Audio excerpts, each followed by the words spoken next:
Year is 1964, northern Sudan. In a few months, everything you see here will be underwater, forever. Archaeologists are digging like madmen, when suddenly everything stops. 61 skeletons, 13,000 years old, and look between their ribs, those small, sharp stones are arrowheads. Wait, this isn't a cemetery, this is a crime scene. Welcome to the oldest murder mystery on Earth. 61 victims, no witnesses, no weapons left behind except the ones still inside the bodies. Today, we're solving the first war in human history. Grab your magnifying glass, you're on the case. The site, Jebel Sahaba, east bank of the Nile. The deadline, a few months before the dam drowns it all. The team pulls out every single bone just before the water swallows the site, and then makes a huge mistake. For 50 years, everyone misreads the evidence. Everyone. Because listen to what the bones are screaming. Over 100 wounds. Stone points buried in hips, ribs, and skulls, cut marks from blades, and the victims, men, women, children. Whoever did this wasn't fighting soldiers, they were erasing a village. So, who does that? Who kills everyone? To catch them, you and I are going back, 13,000 years back, into a world that was quietly falling apart.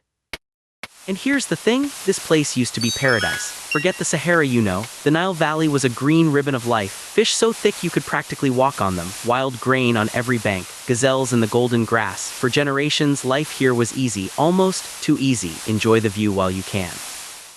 Because then the ice age ended and the climate lost its mind. The rains simply stopped, the grasslands crumbled into dust, and the Nile, the one thing keeping everyone alive, went feral, flooding one year, vanishing the next. Now picture it, every starving group in the region squeezed onto one thin strip of living land, the same strip at the same time.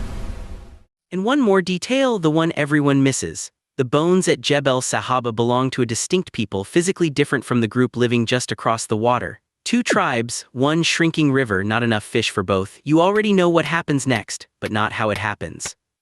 It happens at dawn, no drums, no warning, shadows slide through the reeds, and then the air starts to whistle, arrows out of nowhere. A raid lasts minutes, strike, grab, vanish. By the time anyone can fight back, the attackers are already gone, and just when the village dares to rebuild, they come back and again, and again. Now the twist that blew this case wide open. In 2021, scientists put these bones under modern microscopes and froze. Dozens of the wounds were healed.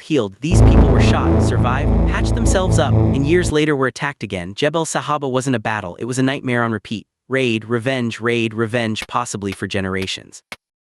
And that's why the women and children were hit too. This was never warriors testing their courage. This was terror between neighbors for food, for territory, and in the end, probably just for payback.